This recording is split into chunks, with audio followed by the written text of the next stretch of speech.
Tony's. What can I get for you?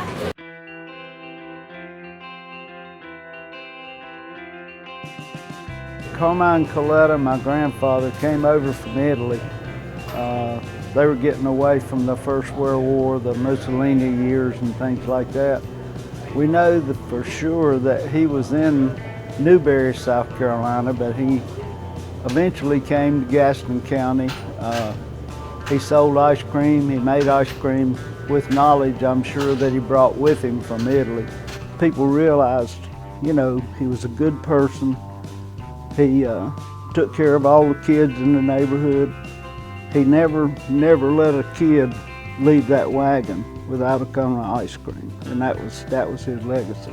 And it just grew. He kept growing the business, and over 100 years, here we are today.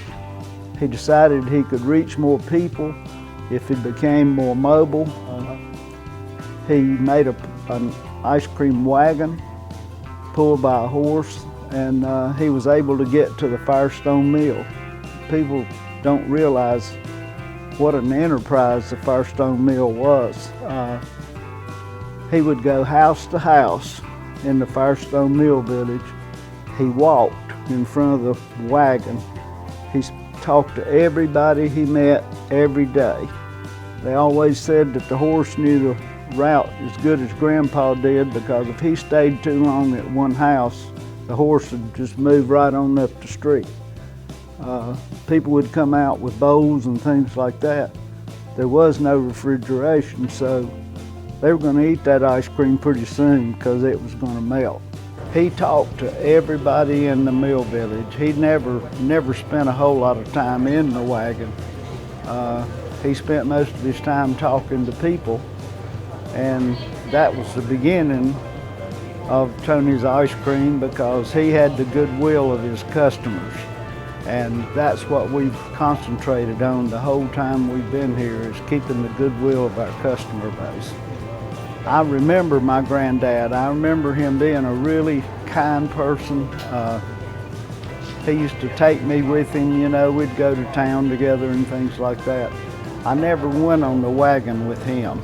My dad came along, and my dad took over the business when my granddad got up into his 80s. That was the first store. That was the first contact that people had, or a place they had to go to a store, rather than meeting him in the mill village or something like that. When we'd go to a ballpark, Daddy would always trade somebody a cone of ice cream for a foul ball. That's something I'll never forget, having that baseball. That's part of how we run our business, you know. We've always tried to be good, we've tried to be fair. We pay attention to detail and everything, but we also, more than anything, we pay attention to kids. Kids are the future, there's no doubt about that. The relationship between customer and producer, like we do in the South. Somebody calls me up and they said, man, I really hate it, but I didn't order enough chocolate. Somebody's going to take that man some chocolate ice cream today. We're raised with that around here, and that's a way of life. And that's some of the things I think will always keep Tony's Ice Cream here. We're going to be the old traditional guy. We're going to be the one that just tries to do a good job, take good care of our customers, you know, offer them decent prices, and let them go away from here happy.